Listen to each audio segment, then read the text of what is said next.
When will the end of the world be? And what signs will there be when this will happen? And what exactly will happen when the world finally ends? Friends, towards the end of every liturgical year, we read the gospel passage that talks about the final age, the end times, and the things that will take place at the very final time, the final moment. Now, just a little perspective here. We are in the 33rd Sunday in Ordinary Time in the liturgical calendar year B. Now, next Sunday, we will celebrate a very important solemnity. It's called the Solemnity of Christ the King. And I've already made some videos on this feast day of Christ the King. And in particular, what this solemnity is all about, right? The history behind it and what exactly Christ the King means, etc. Now, you can find it on my YouTube channel here. And as you can see, with the end of the liturgical calendar, every year it ends on the solemnity of Jesus Christ, the King of the universe. And in many ways, this is very fitting because it reminds us that at the very end of the age, Jesus is triumphant. Jesus is the King. And something else too that's very interesting is after the solemnity of Jesus Christ, the King of the universe, the next Sunday, we start the first Sunday of Advent. And as many of you know, the new liturgical calendar begins on the first Sunday of Advent, not on January 1st, like a regular annual calendar year, right? The annual calendar always begins January 1st, but then the liturgical calendar begins on the first Sunday of Advent. Now, something very interesting for all of us too is just to grasp how fast this year has gone. And it's hard to believe that we're, moving towards the end of one liturgical year and very soon the start of another. We enter into Advent, the four Sundays of Advent, the 4 periods of waiting, right? Waiting for the special day, which is Christmas. And then we continue on the Christmas season and then Ordinary Time and then Lent and then Easter and then Ordinary Time again, etc. So just like any annual calendar that has the 4 seasons, the liturgical calendars also have seasons as well.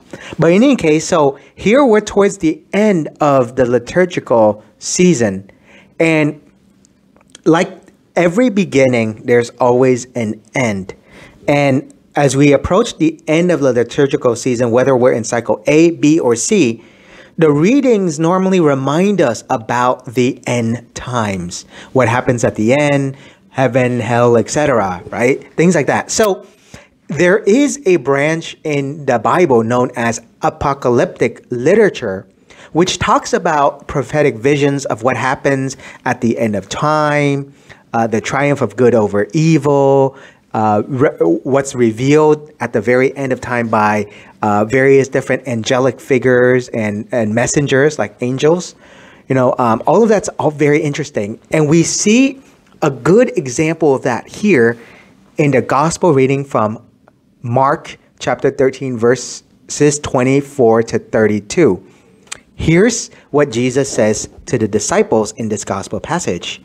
He says, "In those days, after the tribulation, the sun will be darkened, and the moon will not give its light, and the stars will be falling from the sky, and the powers in heaven will be shaken. And then they will see the Son of Man coming in the clouds with great power and glory. And then he will send out the angels and gather his elect from the 4 winds, from the end of the earth to the end of the sky."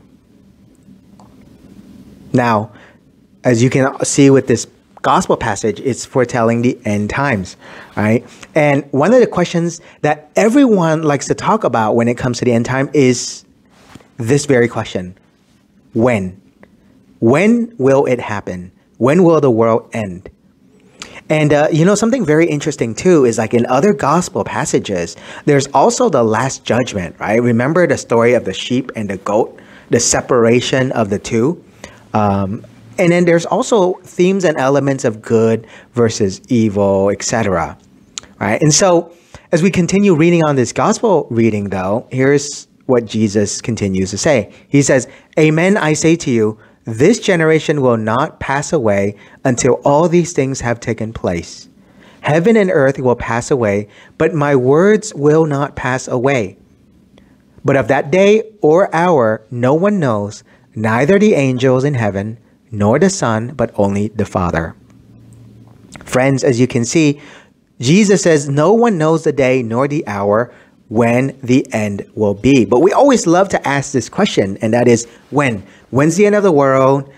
And, how far out it's going to be, right? And there are a lot of people who always say, well, it's so far out, there's no need to focus on that. I just focus on my own personal life. And I think in many ways, that's a good way to look at it. Because there have been so many so-called prophets who try to predict when the world will end. And as we see too, just like there's a beginning to anything, there's also an end to it. So we always like to ask the question, when? When will it happen? When will it take place? Etc. But rather than asking the question when, we can reflect in our own personal lives and be reminded that there will be an end. That, in this moment that we're in, we have to treasure every single moment, every single day of our lives. Think about it. Sometimes when we wake up in the morning, for example, and we feel agitated and angry and worrying and fearful, but then all of that will fade away. At the very end of our lives, all those things will fade away. Right? And so if we take a look at our lives then, we realize that all of us, we celebrate birthdays to remember the day we were born. And perhaps for some of us too, we've gone to funerals. If anything, a funeral reminds us that death is real and that someday we too will die. And if someone who is very close to us, right, our loved one, like grandparents or parents or spouses or siblings, if they pass away, it would affect us, right? We'll be touched by it. And we see too in many cultures, there are different traditions on how to handle death, because clearly death is a time of mourning since our loved one's no longer with us anymore. But as Christians, there is always hope, because indeed death is not the end. And as we're reminded always, Jesus died, but that he rose from death, right? The resurrection. In fact, Jesus says, "I am the resurrection and the life.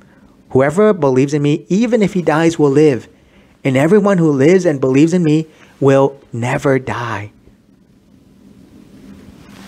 There is a lot of talk as we enter into the final weeks of the liturgical calendar about death, about the end time, about what happens, at the end of the age, etc. And there's a branch of Christian theology known as Eschatology. And basically, eschatology is the study of the last things or the end times.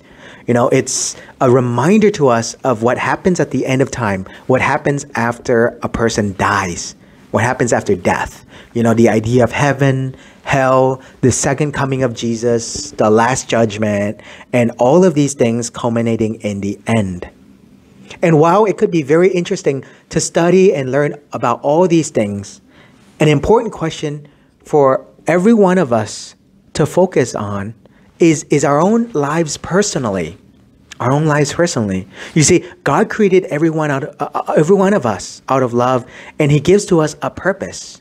And so rather than focusing on the end times and the question, when will it be, when will it happen, when will it take place, we could focus instead and channel our energy on love, right? On building peace and love and joy and happiness here in this world, in the here and now.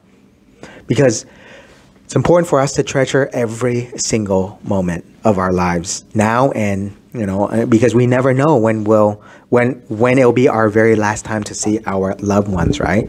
Life is so fragile in many different ways. And we see too that our end here is not of this world, is to heaven. And so as we finish then into the liturgical year calendar and we enter into another, always be reminded that we must keep our focus on doing good, on loving others, and so that one day, we can be welcomed into the heavenly joys of this, what God promised every one of us. So think about this, okay? May God bless you.